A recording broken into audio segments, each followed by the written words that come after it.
Hello students, welcome to my YouTube channel. This is the second class on simple interest.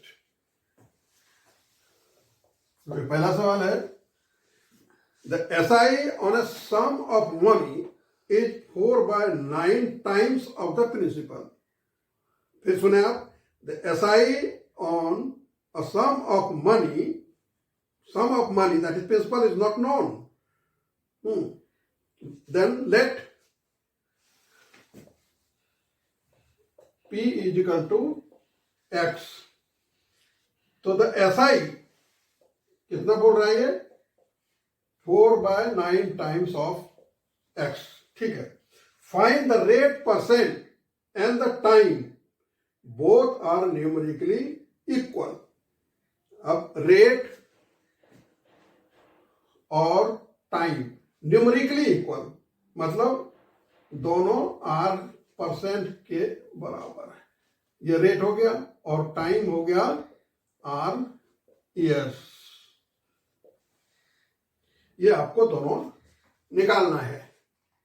अब कैसे क्या करेंगे आप? ये SI हो गया रिलेशन, तो SI is equal to PT R/100. P कितना हो गया? X. T कितना हो गया? R. और R तो R है ही, अपॉन 100. ये SI था और बट SI है हमारा कितना? इतना. ये रिलेशन बोला हुआ है पहले से. ये X और X गोज आउट, तो क्या बचा? R²/100 is equal to 4/9. अगर आप दोनों तरफ स्क्वायर रूट ले लेते हैं तो it becomes, taking square root both sides, R/10 और इधर हो जाता है 2/3. यहां आप लिखेंगे taking square root both side. R² का R हो गया, 100 का 10 हो गया, 4 का 2 हो गया, 9 का 3 हो गया. अब इसको आप अगर क्रॉस मल्टीप्लाई करेंगे तो 3 into R is equal to 20. Therefore R is equal to हो गया 20/3. 6 3 जा 18, 2/3. ये R हो गया इतना परसेंट. और टाइम न्यूमेरिकली इक्वल है, लेकिन होगा क्या? टाइम इज इक्वल टू इतना ईयर्स. इसका यूनिट अलग है, ये परसेंट में है, लेकिन न्यूमेरिकली दोनों बराबर है. ये आपको निकल गया.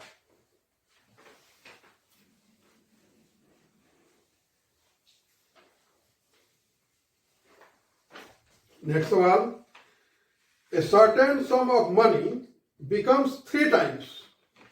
certain sum of money, जो पता नहीं है उसको x मान लीजिए.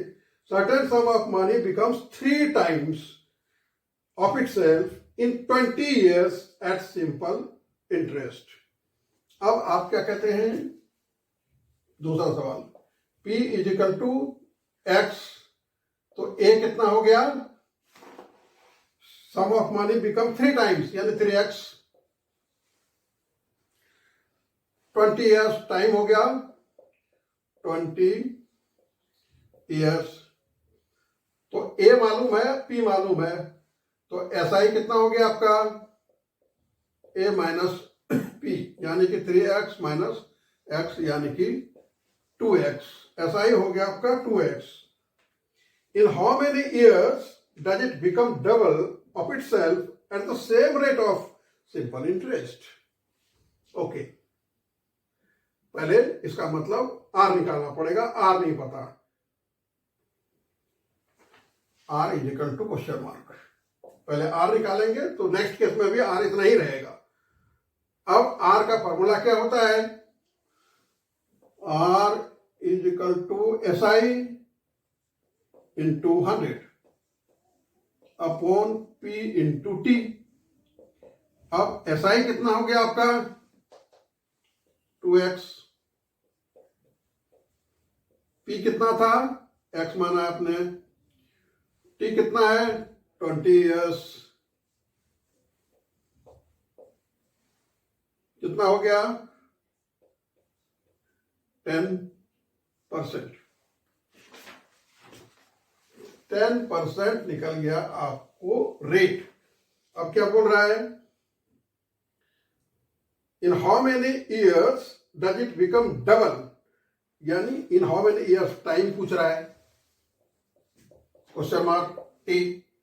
अब डबल हो रहा है, यानी कि पी कितना हो गया एक्स और ए कितना हो रहा है डबल तो ऐसा ही कितना हो गया 2x minus x that is x. निकालना क्या है आपको, रेट ऑफ इंटरेस्ट सेम यानी r इज इक्वल टू 10%। ये हो गया रिलेशन से आपको पता। अब आप क्या करेंगे, अब फॉर्मूला लिखिए टी का, T is equal to S I into 100 upon P into R. S I कितना एक्स, पी कितना एक्स, आर कितना 10%।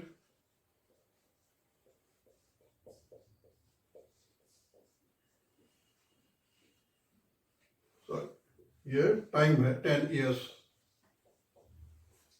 टाइम है 10 ईयर्स निकल गया आपका।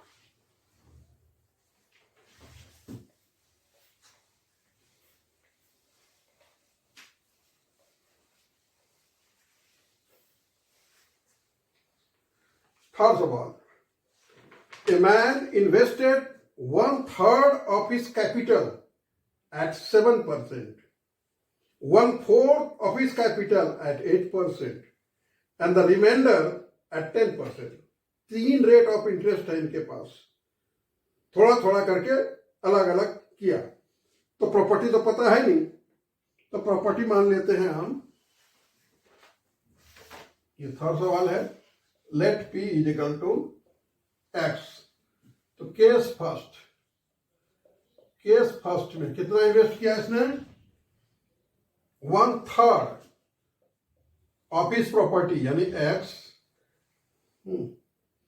ये हो गया आपका पी। इतना इन्वेस्ट किया इसने फर्स्ट केस में, फर्स्ट केस का पी हो गया इतना, ओके। और रेट ऑफ इंटरेस्ट हो गया आर कितना 7%। अच्छा, if his annual income is इतना, यानी कि टाइम हो गया 1 ईयर। तो फर्स्ट केस का आप निकालिए कि एसआई कितना हुआ, टोटल एसआई ये पूछ रहा है कि इफ हिज एनुअल इनकम, यानी income means total SI, find the capital. तो फर्स्ट केस का एसआई कितना हो गया x/3 P T are bye 100, यानी 7x अपॉन 300। ये एसआई हो गया फर्स्ट केस का। अब सेकेंड केस में कह रहा है कि he invested 1/4 of his property capital at 8%, 1/4। second case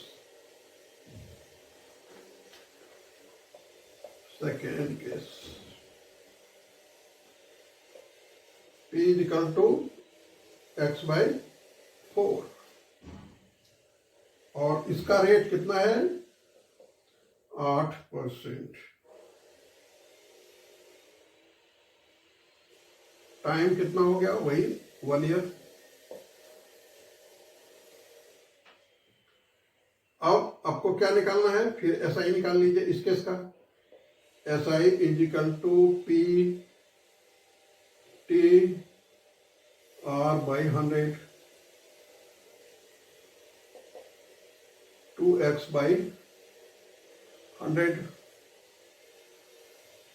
third case क्या कर रहा है, रिमाइंडर का क्या मतलब कि टोटल था इसके पास x माइनस 1/4 यानी x/4 पहले इन्वेस्ट कर दिया, 1/3 किया, कोई बात नहीं, तो 1/3 x, तो बचा इतना इसके पास रिमाइंडर। इसका एलसीएम ले लीजिए आप, पहले ब्रैकेट का काम कीजिए।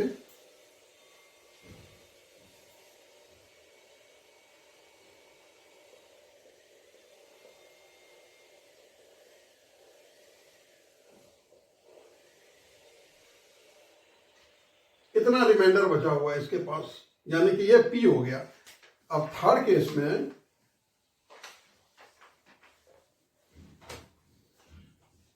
थर्ड केस का जो P है वो हो गया x माइनस इतना।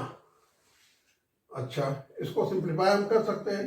ये हो गया 12x माइनस 7x अपॉन 12 यानी 5x बाई 12। ये P हो गया। और R क्या बोल रहा है ये?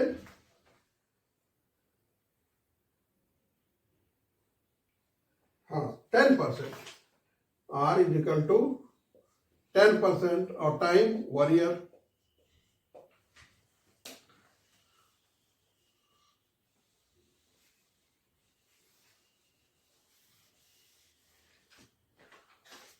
तो फिर SI कितना निकलेगा? PTR by 100। P कितना हो गया?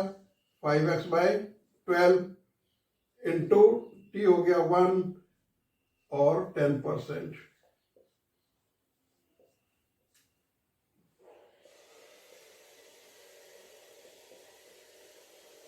x by 24।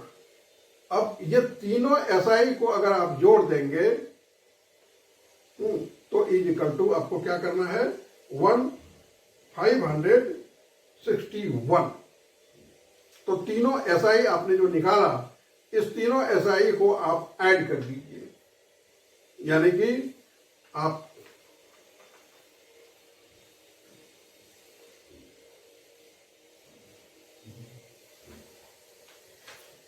ये थर्ड केस का SI है। मैं डायरेक्ट लिख देता हूं आपको। ये फर्स्ट केस का जो SI था वो ये था P R 7% plus x by 4 1 8% by 100, ये इंटू है, plus x by 24 is equal to 561। ये टोटल हो गया तीनों केस का। अब x का वैल्यू निकालने के लिए आप क्या करेंगे? ये हो गया 7x upon 300 plus 8x upon 400 plus x by 24 is equal to 561। पहले इस दोनों को आप डील कर लीजिए। तो 400 और 300 का एलसीएम आप निकालिए यहां।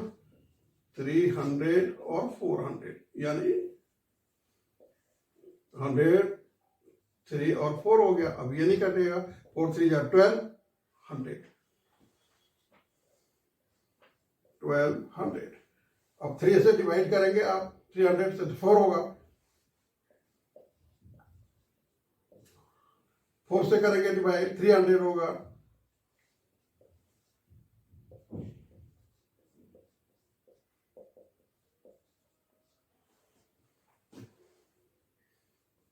अब इसको ऐड कर दीजिए आप।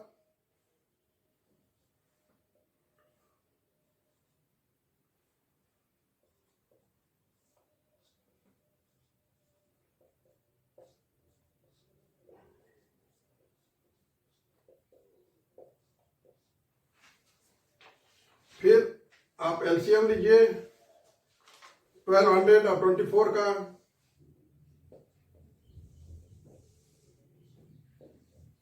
बारह निकालिए, 2 निकालिए, तो कितना हो गया? 12 इंटू 2 इंटू 50 यानी कि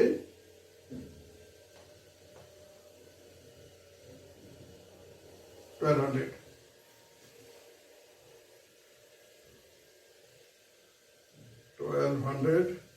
ये हो गया इतना।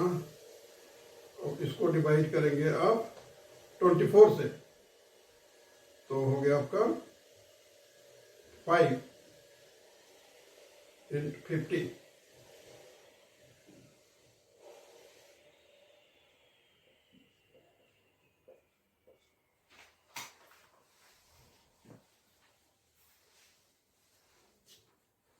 अब इस दोनों को क्या करना है, ऐड कर देना है। तो कितना हो गया, 102x upon 1200 is equal to 561 upon 1, यानी कि 102x is equal to 561 into 1200।